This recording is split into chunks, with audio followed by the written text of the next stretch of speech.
At first glance, this house might seem like nothing more than an old, abandoned building. But trust me, the deeper we dig into today's case, the more you'll realize that this very house, with its piles of garbage scattered around, was the scene of some of the most monstrous murders that took place back in 1987. While the case was officially left unsolved, many, including law enforcement, have their suspicions about who the true culprit really is. So, if you've ever wondered why this case remains one of the town's darkest mysteries, stay with us till the very end. The truth might just shock you, and you'll be left questioning everything you thought you knew. To kick things off, let's talk about the family that lived in the house, the Kunz family. They were a quiet, reclusive bunch, practically unknown to the outside world. Despite living in a town with fewer than 1,000 people, the family had always kept to themselves. But little did anyone know, the small, peaceful town of Athens, Wisconsin, would soon be shaken to its core by a tragedy no one could have predicted. Not only would the brutal murder of the Kunz family leave the town in shock, but it would also reveal some incredibly strange and unsettling details that would haunt people for years to come. Now, as mentioned earlier, the Kunz family lived a life of isolation and struggle in a run-down farmhouse, far from the hustle and bustle of the nearest town. They called a piece of land in Athens home, 108 acres to be exact, about 6 miles from the town itself. Their home, though secluded, was a far cry from a cozy haven. It was falling apart just like their life. The family was made up of several members: Helen, age 70, Clarence, 76, Irene, 81, Marie, 72, Randy, 30, and Kenneth, 55. Helen, Clarence, Irene, and Marie were siblings, while Randy and Kenneth were Helen's children. This family didn't have much contact with anyone outside their household. They stuck to themselves, keeping their world small and tight-knit. In fact, Kenneth was the only one who ever ventured outside of the family circle. He worked at the Kraft Inc. cheese factory as a milk pasteurizer, a job he'd held for 35 years.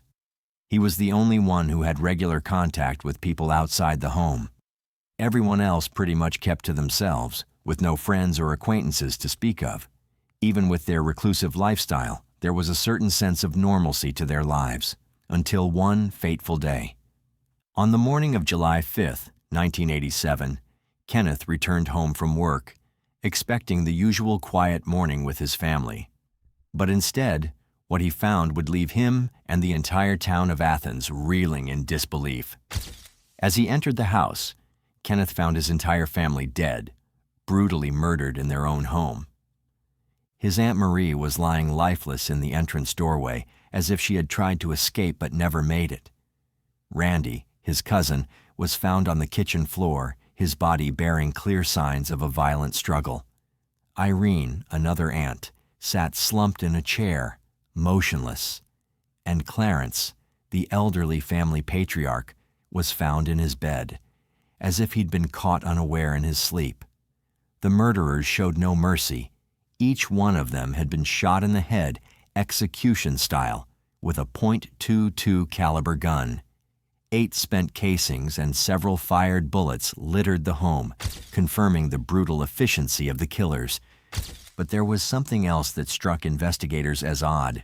Near the garden on the property, they found tire impressions that didn't belong to any vehicle known to be associated with the family.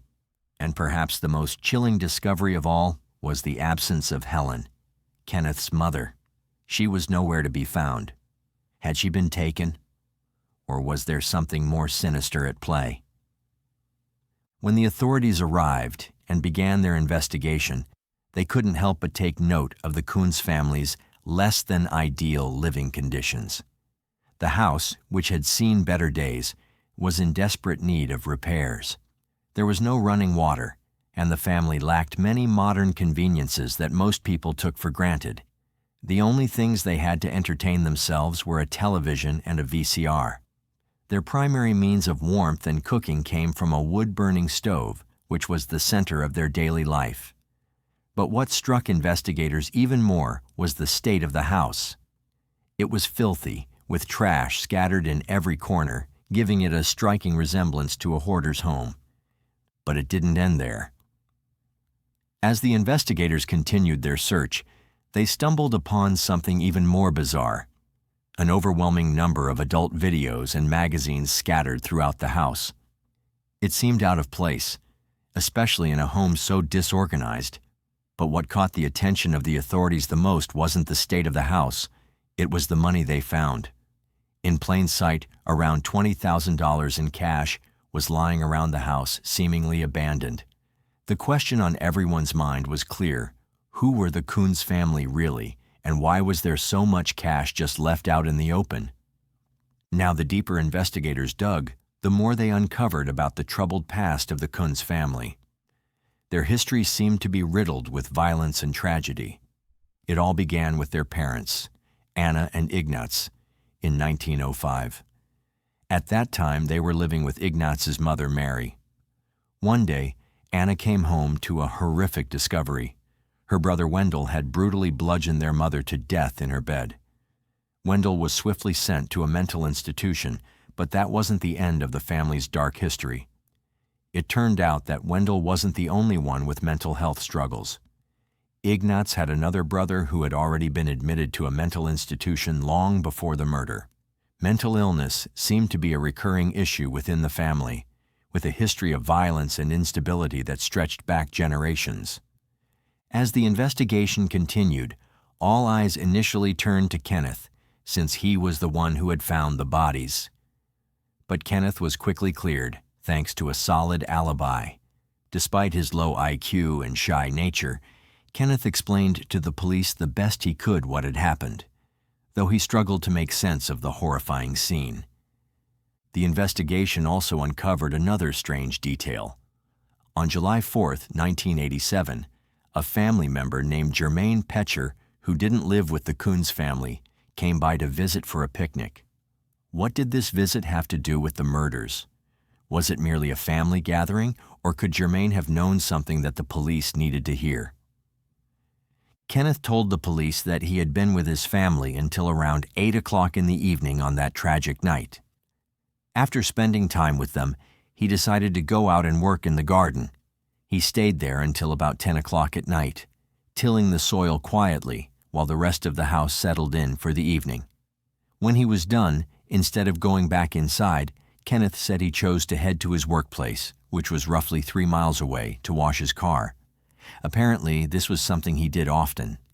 After he finished cleaning his car, Kenneth said he made a stop to buy some fireworks somewhere between the factory and a nearby bar, where he later decided to hang out for a while.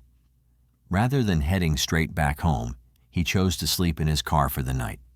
According to his statement, he returned home around 5 o'clock in the morning the next day, only to walk into a nightmare. The sheriff working the case estimated that the murders likely occurred sometime between 10:30 and 11 o'clock that night, although they hadn't yet received the official time of death from the coroner.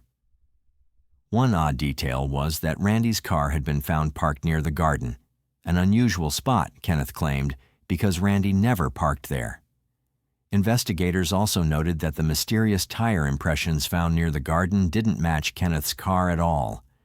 With hardly any evidence to go on and the house offering more confusion than clues, the police turned their focus to the most obvious mystery: Helen, the missing family member. At that point, no one was sure whether she had been kidnapped, escaped, or was somehow involved. Kenneth insisted that his mother would never leave on her own. She didn't like going to town by herself, and in fact, it was always Randy who drove her when she needed something.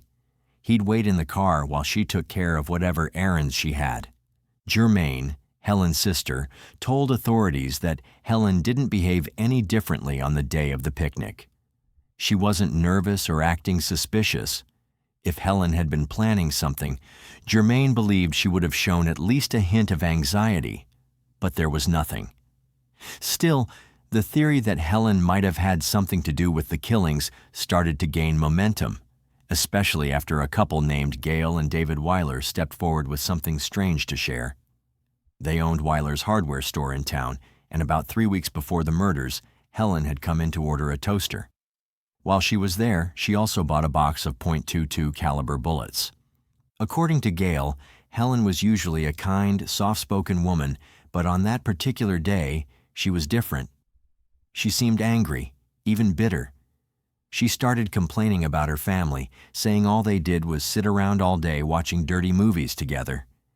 Gail remembered how Helen clenched her teeth as she spoke, her tone filled with frustration.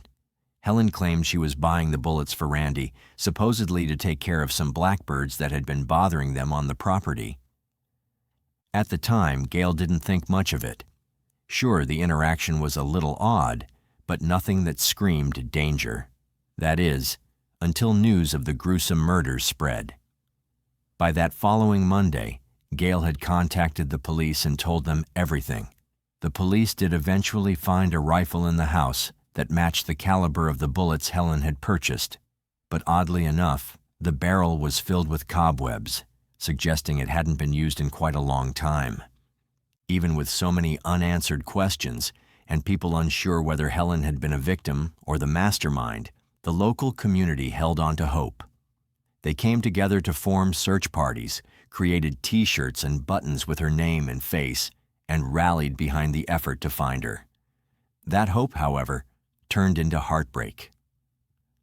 9 months after the murders, Helen's body was discovered about 19 miles from the family's home.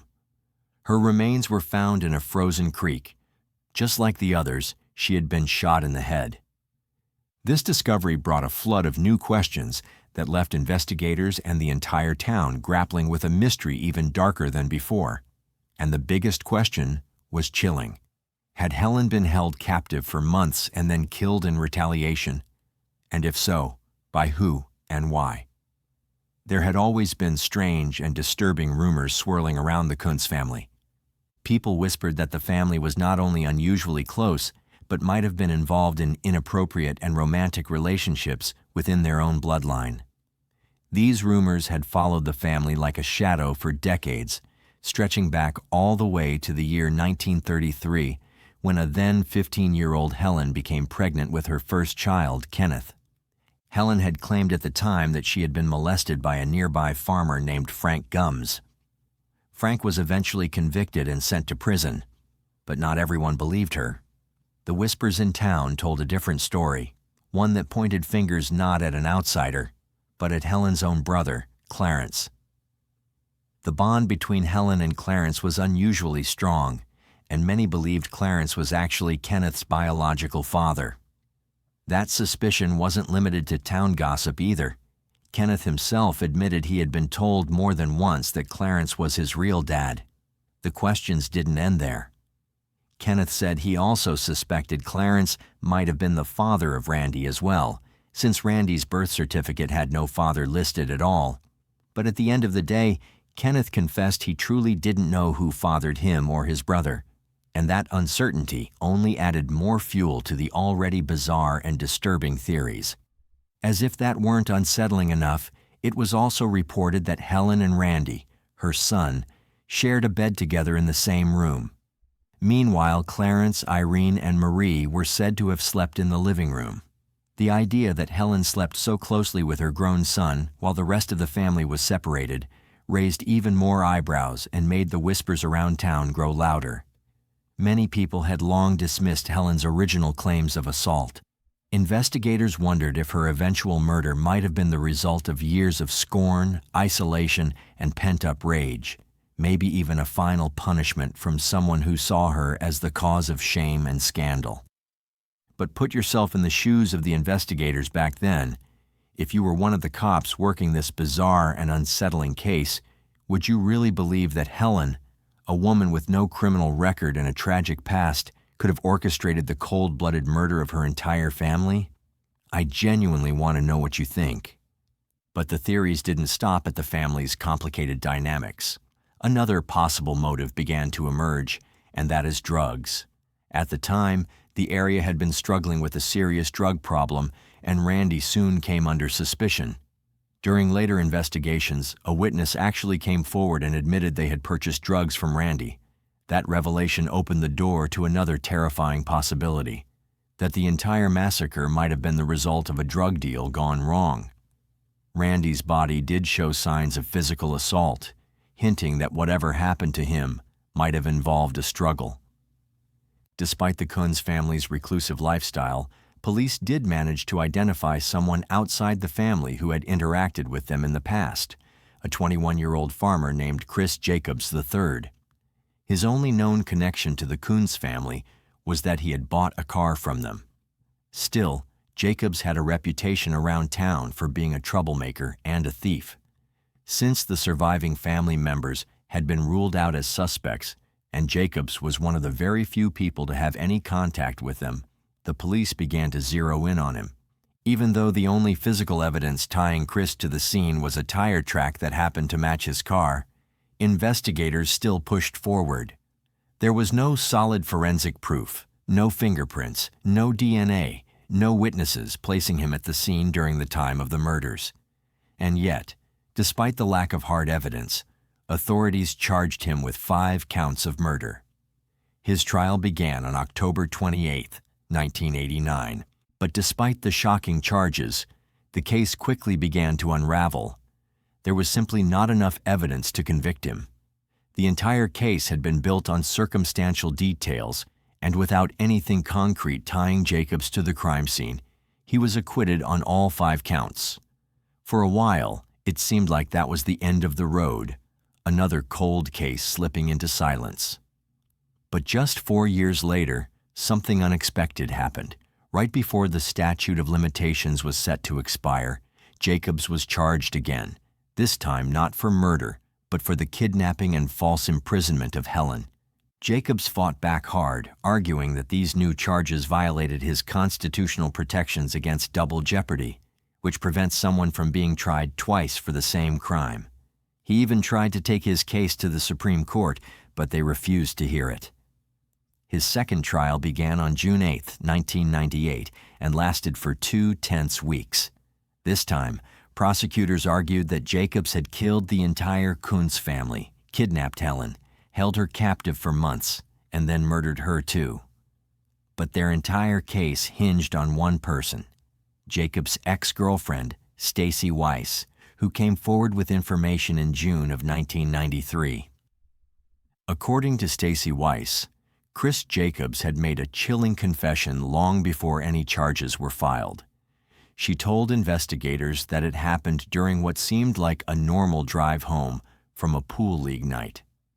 Out of nowhere, Jacobs asked her how she would feel if he turned out to be the person responsible for the gruesome Kunz family murders. Before she could even process the question, Jacobs allegedly confessed, calmly and without remorse, saying he wanted to prove to himself that he was a man. That was his reason, his motive, just to feel something, to prove something to himself, no matter how monstrous it was. Weiss recounted that Jacobs told her he went to the Kunz family home on July 4th when Randy opened the door and let him in. An argument broke out between them. It's unclear what sparked it, but it escalated to the point where Jacobs pulled out a gun and shot Randy. Then, according to Weiss, he decided to eliminate anyone who could tie him to the crime, ending the lives of everyone else in the house. But Helen, for reasons he never fully explained, wasn't killed on the spot. Instead, he tied her up and drove her to a swamp where he ultimately disposed of her. The details were horrific, but they were oddly specific, especially for someone trying to lie.